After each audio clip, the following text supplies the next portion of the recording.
오늘 읽었던 이적의 이야기, 그리고 내일 우리가 읽은 말씀에 보면 또 이제 아람이 엘리사를 잡기 위해서 군대를 보내는 그러한 일, 또 사마리아가 어려운 가운데 사마리아 성 수도가 어려움에 처하는 그런 상황, 아람과의 전쟁과 그런 여러 가지 어려움의 상황 속에서 하나님이 도우시는 그러한 일들을 우리에게 보여주게 됩니다. 우리가 이런 사건을 통해서도 다시 한번 하나님께서 함께 하시고 하나님이 역사하시는구나 하는 것을 우리가 생각해 볼 수 있어야 합니다. 오늘의 말씀은 좀 독특한 에피소드를 우리에게 전하는 말씀이에요. 선지자가 되기를 원하는 그런 제자들, 생도들이 많이 몰려들었던 것 같아요. 그래서 그들이 예언자가 되기 위해서 훈련을 받고 하나님의 사람으로 세움을 믿기 위해서 훈련을 받고자 하는데, 그 당시 상황에 어려움이 생겼던 것 같습니다. 오늘 말씀에 보면 1절에 그런 말씀을 합니다. 선지자의 제자들이 엘리사에게 이릅니다. 뭐라고 이르느냐? 보십시오. 우리가 당신과 함께 거주하는 이곳이 비좁습니다. 우리가 함께 생활하기에 너무 부족합니다. 그 얘기는 달리 말하면 많은 이들이 하나님의 사람의 제자가 되기 위해서, 하나님의 일꾼으로 훈련받기 위해서 지금 몰려들었다 하는 것을 우리가 알게 될 겁니다. 어쨌든 그렇게 많은 사람이 몰려들어서 집이 비좋은 상황에 처하게 되지요. 그래서 제안을 합니다. 우리가 가서 나무를 해서 요단가에 새롭게 우리가 거처를 좀 줬으면 좋겠습니다. 이렇게 제안을 하게 되고, 엘리사가 그 제안을 받아들여서 또 함께 나무를 하러 가서 벌어진 일을 우리에게 전하는 그런 말씀이지요. 아마 가서 열심히 목재를 얻기 위해서 나무를 베는 일을 했던 것 같습니다.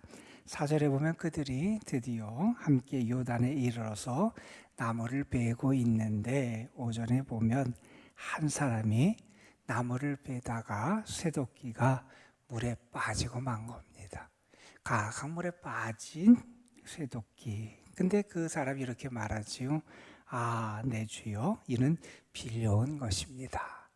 여러분, 이 당시에 이 쇠도끼, 철제의 쇠도끼는 상당히 비싼 그런 도구였어요.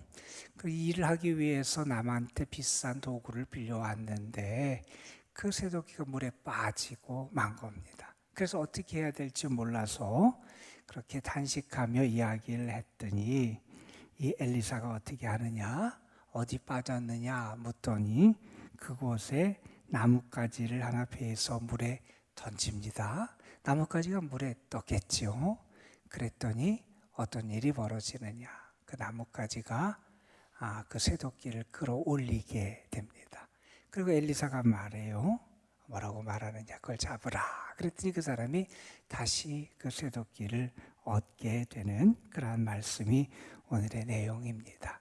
이 말씀을 보면서 우리 하나님이 참 자비하시고 긍휼이 풍성하신 하나님이다 하는 것을 알게 돼요. 여러분, 이 도끼를 빠뜨린 사람은 일부러 빠뜨리지 않았을 거예요. 무언가를 하려고 그러다가 실수로 아마 도끼가 손에서 빠져서 이렇게 물에 빠지게 됐을 거예요. 그런데 하나님은 엘리사를 통해서 어떻게 역사하시냐?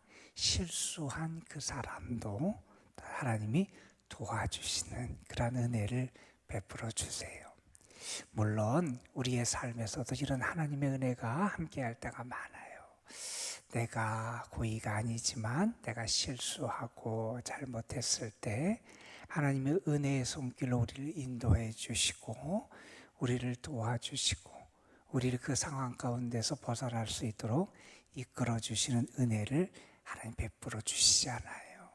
하나님이 우리에게 직접 내가 그 쇠도끼를 떠오르게 하겠다, 내가 뭐 직접 이렇게 하겠다, 이렇게 말씀하시지 않으셨을지라도 하나님은 우리에게 이렇게 말씀하세요.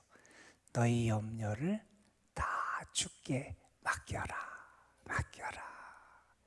우리가 물론 부족하고 연약한 존재예요. 실수하기도 해요. 의도치 않게 잘못을 범할 때도 있어요. 그런 우리도 우리가 하나님 앞에 나아가 하나님의 은혜를 구하고 하나님의 도우심을 구할 때 우리에게 은혜의 손길을 허락하시는 분이 우리 하나님이시다 하는 것을 우리가 깨닫게 됩니다. 자, 그리고 또 하나님이 어떻게 역사하시냐, 여기 보면 여러분 철이 나무처럼 떠올라요. 그렇죠? 우리가 아는 철, 쇳덩어리의 속성과는 좀 달라요. 그리고 나무가 빠져있던 쇠도끼를 이렇게 끌어올려요. 나무가 자석도 아닌데, 그렇잖아요. 자석이면, 강력한 자석이면 그 자석이 빠져있는 쇠도끼를 이렇게 끌어올릴 수도 있을 것 같은데, 그래요. 여러분, 우리가 생각하는 일반적인 상식의 성질과는 다른 역사를 하세요. 하나님의 역사하심은 우리의 생각과 우리의 상식의 차원을 초월하는 게 하나님의 역사하심이잖아요. 하나님이 우리의 삶 속에 깊이 개입하실 때 때로는 우리가 일반적으로 생각하고 우리의 일상의 범주, 우리 이성의 틀 안에서 그 모든 일이 벌어지는 게 아니라 그것을 초월하는 하나님의 역사하심의 능력이 나타날 때도 참 많이 있다는 거예요. 여러분, 이게 뭐 대단한 것 같지만 우리에게 벌어진 일이에요. 우리는 죄인이었어요. 이 죄인된 우리의 성질이 바뀔 가능성이 없었어요. 그런데 하나님은 우리를 하나님의 구원받은 의인으로 인정해 주세요. 여러분, 비천한 자, 그 성질이 안 바뀔 것 같아요. 그러나 하나님은 그를 택하셔서 하나님의 자녀, 하나님의 백성, 존귀한 자로 불러주세요. 여러분, 하나님의 역사하심과 능력이 우리에게 그렇게 나타나는 거예요. 우리는 그래서 오늘도 나의 삶에 하나님의 능력과 역사하심이 나타나서 우리를 변화시키시고 또 우리와 함께 하시는 하나님의 은혜와 축복의 증거가 나타나도록 하나님의 은혜와 도우심을 구할 수 있어야 합니다. 자, 그러면서 오늘 말씀을 보면서 또한 선지자의 이 제자들이잖아요. 이 사람들은 어떤 사람들이냐면 선지자가 되기를 원해서 훈련받고 있는 사람들이잖아요. 자, 이 선지자의 제자들의 입장에서 한번 생각을 해보면 이런 생각들을 우리가 할 수 있을 것 같아요. 우리 선지자가 되고자 하는 사람, 특별히 하나님의 사람이 되고자 하는 사람, 우리식으로 말하면 믿음의 사람이 되고자 하는 사람은 무엇에 우리의 관심이 먼저 가야 되느냐 하는 것도 우리가 좀 진지하게 생각해 볼 필요가 있을 것 같아요. 여러분, 선지자가 되고 주의 제자가 되기를 원하는 사람은 먼저 관심을 가져야 되는 것은 주님의 말씀이고 우리에게 주신 사명이에요. 우리가 이것에 우리 먼저 우선적인 관심이 가야 돼요. 물론 우리가 살아가면서 우리의 삶의 자리, 또 여러 가지 필요한 것들, 우리가 해결해야 될 문제들, 우리의 삶에 갖춰야 될 것들 많은 것이 있어야 돼요. 그런데 주님께서 우리에게 가르쳐 주셨어요. 너희가 무엇을 먹을까, 무엇을 마실까 그 염려하지 말아라. 이는 다 이방인들이 구하는 거다. 이방인이라는 것은 하나님을 모르는 사람들, 하나님을 아버지라고 나의 하나님이라고 고백하지 않는 사람들이 구하는 거다. 그러면서 이런 말씀, 너희 아버지께서는 이 모든 것이 너희에게 있어야 할 줄을 아시느니라. 그러면서 이렇게 말씀하세요. 그런즉 너희는 먼저 그의 나라와 그의 의를 구하라. 그리하면 이 모든 것을 너희에게 더하여 주시리라. 우리가 먼저 관심하고 우리가 먼저 추구해야 될 게 있다는 거예요. 우리의 관심이 그곳에서 이탈하게 되면 우리의 사명도 주를 닮아가고 훈련받는 그 여정도 흔들릴 수밖에 없기 때문에 그렇습니다. 그래서 우리가 과연 나는 주님의 사람, 믿음의 사람으로서 무엇을 먼저 관심하고 무엇을 먼저 추구하고 살아가고 있는가? 혹시 나는 여기의 생도들처럼 물론 그들에게 이 거처가 필요하기도 했겠지만 사명보다 말씀보다 거처, 세상의 어떤 것 이거에만 나의 우선적인 관심이 향하고 있지는 않은지 그런 것도 우리가 생각해 보게 됩니다. 여러분 오늘 말씀해 보면 나뭇가지가 쇠를 들어 올렸어요. 그렇잖아요. 쇠덩이를 나뭇가지가 들어 올려요. 안 될 것 같아요. 일어날 수 없는 것 같아요. 그런데 그 나뭇가지를 하나님이 붙잡고 역사하시니 쇠덩이도 떠오르게 된다는 거예요. 여러분 우리가 정말 믿고 의지할 분이 그래서 하나님 있고 우리는 그 하나님의 손을 의지하며 살아갈 수 있어야 돼요. 이스라엘 백성이 가나안 땅에 들어가기 위해서 이제 마지막 관문과 같은 요단강 앞에 섰어요. 그들이 요단강 앞에 도착했을 때는 물이 범람하던 시기였어요. 그러니까 요단을 건넌다는 것은 생각할 수도 없는 일이에요. 그런데 하나님께서는 제사장들이 먼저 앞에서 하나님의 법궤를 메고 물에 들어가라 그랬어요. 그들이 하나님의 말씀에 순종해요. 여러분 그들이 무엇을 믿고 그렇게 했습니까? 하나님의 말씀을 믿은 거고요. 하나님의 능력을 믿은 거잖아요. 여러분 내가 물을 멈출 수 있습니까? 내가 물을 마르게 할 수 있습니까? 우리의 능력과 우리의 힘으로 할 수 있는 게 아니에요. 우리는 주의 말씀에 순종하고요. 말씀을 의지해서 행할 수 있어야 돼요. 그러면 하나님의 능력의 손길이 우리의 삶을 통해서도 나타나게 된다는 거예요. 여러분 베드로가 밤새도록 고기를 잡았어요. 헛탕을 쳤어요. 평생 갈릴리에서 그렇게 물고기를 잡고 살았던 어부였던 베드로가 밤새도록 수고했지만 아무것도 잡지 못했어요. 예수님께서 그에게 말씀을 하세요. 깊은 데로 가서 그물 내려라. 그가 뭐 어떻게 합니까? 선생님, 우리가 밤새도록 수고해서 잡은 것이 없었습니다. 그러나 말씀에 의지하여 내가 그물을 내리겠습니다. 자신의 지혜, 자신의 경험, 자신의 기술, 자신의 방법을 의지하는 게 아니라 말씀을 의지해요. 그리고 순종해요.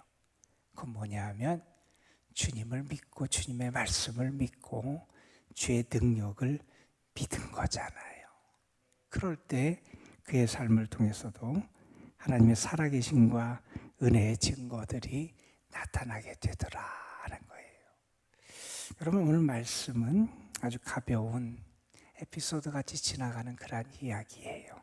엘리사를 통해서 일어났던 수많은 놀라운 이적들이 많이 있었어요. 그 이적 가운데 제자들 가운데 일어났던 짧은 7절의 한 토막의 이야기를 우리에게 전합니다. 이 말씀을 통해서도 분명히 하나님 우리에게 들려주시는 하나님의 음성이 있을 줄로 믿습니다. 우리가 때로는 실수하고 연약할 때도 분명히 하나님 우리를 외면하는 분이 아니세요. 우리가 하나님께 도움을 구할 때 엘리사를 통해서 그 제자를 도우셔서 다시 그 도끼를 찾을 수 있도록 역사하셨듯이 우리를 도우시고 함께 하시는 분이 우리 하나님이세요. 우리가 주의 사람으로서 오늘도 다른 것을 의지하는 게 아니라 그 하나님의 능력을 의지해 살아가는 거예요. 우리는 세상의 힘, 세상의 지식, 다른 어떤 것이 아니라 하나님의 능력과 힘을 의지해서 살아가는 사람, 하나님의 손에 붙잡혀 살아가는 사람. 그러면 나는 연약한 나뭇가지일지 모르지만 내가 새도끼도 떠오르게 할 수 있는 거예요. 왜요? 주님이 나와 함께 하시니까. 여러분에게 이러한 은혜가 있는, 그래서 주님이 함께 하심의 은혜와 축복을 경험하며 살아가는 또 오늘 하루가 되시기를 주님의 이름으로 축원합니다. 기도하시겠습니다. 아버지 하나님, 하나님의 능력과 은혜를 구하는 이들이 하나님 앞에 나왔습니다. 때로 우리의 모습을 보면 연약하기 그지없고 무언가 된 것처럼 우리가 살아가긴 하지만 실수하고 잘못된 일을 행하기도 하고 연약한 모습을 보일 때가 많은 우리 자신을 발견하게 됩니다. 그러나 우리가 오늘도 주님의 은혜를 바라보며 주님 앞에 나올 수 있는 것은 우리 하나님은 연약한 자를 물리치지 않으시고 도우시는 하나님이시고 실수한 영혼들에게도 다시 그 삶이 회복될 수 있는 은혜의 길을 열어주시는 분이 우리 하나님이심을 믿습니다. 아버지 하나님, 우리에게도 엘리사를 통해서 그의 제자에게 임했던 이런 은혜가 나타나게 하여 주시고 연약한 우리, 실수한 우리를 다시 도우시고 회복시키시고 붙잡아 주시는 주의 손길을 경험하게 하여 주옵소서. 아버지 하나님, 믿음의 사람은 먼저 그의 나라와 그의 의, 하나님의 나라와 하나님의 뜻과 하나님의 의를 구해야 된다고 가르쳐 주셨는데 우리는 자꾸 먼저 구할 것보다 하나님이 아시고 채워주실 것에 우리의 관심과 우리의 생각이 집중될 때가 참 많이 있습니다. 그것이 먼저 있어야 될 것 같고 그것이 없으면 무너질 것 같고 불안하고 두려워서 아버지 하나님, 하나님의 나라와 의보다 먼저 구할 것보다 내 삶의 문제만에 얽매여 살 때가 참 많이 있습니다. 우리에게 은혜를 열어주셔서 믿음의 안목을 갖게 하여 주시고 하나님의 나라와 하나님의 뜻과 하나님의 길을 구할 때 하나님께서 우리를 책임져 주심을 믿을 수 있는 믿음을 갖게 하여 주옵소서. 우리는 분명히 믿습니다. 나 연약한 나뭇가지만도 못한 나지만 주님이 나를 붙잡아 주실 때 새똥이도 떠오르게 할 수 있는 놀라운 역사가 우리를 통해서도 이루어질 줄 믿습니다. 이제 주의 말씀 믿고 주의 약속 믿고 주께 순종하며 주의 능력을 믿고 주님의 손에 붙잡힌 바 된 삶을 살아갈 수 있도록 은혜를 더하여 주옵소서. 하나님의 위로가 필요한 가정이 있습니다. 하나님, 우리 장례를 진행하고 있는 가정 위에 하나님의 은혜를 더하여 주시고 또한 중환자실에 누워있는 당신의 딸에게 하나님의 사랑과 능력의 손길을 허락하여 주옵시고 연약한 가운데 신음하는 영혼들 하나님 만나시고 도우시고 함께하여 주옵소서. 하나님, 우리 연로하신 분들, 병중에 있는 분들 하나님, 저들이 주의 자비하심과 사랑과 능력의 손길을 오늘도 경험하게 하여 주시고 하나님이 나를 사랑하시고 함께 하심을 깨닫고 감사할 수 있도록 은혜를 부어 주옵소서. 이 시간 기도합니다. 성령께서 우리의 기도를 도우시고 함께 하실 것을 믿습니다. 주님이 우리의 부르짖음을 들으시고 하늘문을 여시고 응답하심을 믿습니다. 주님, 함께하여 주옵소서. 새 힘을 얻게 하시고 소망을 갖게 하시고 평화를 붙잡게 하여 주시고 주님이 주시는 참된 기쁨을 누리게 하여 주옵소서. 아버지 하나님, 믿음으로 기도하며 참 믿음의 역사를 체험하는 은혜를 부어 주옵소서. 우리 그 주 예수 그리스도의 이름으로 기도드리옵나이다. 아멘. 하나님, 우리를 향한 하나님의 사랑과 은혜를 알게 하시고 하나님의 도우심과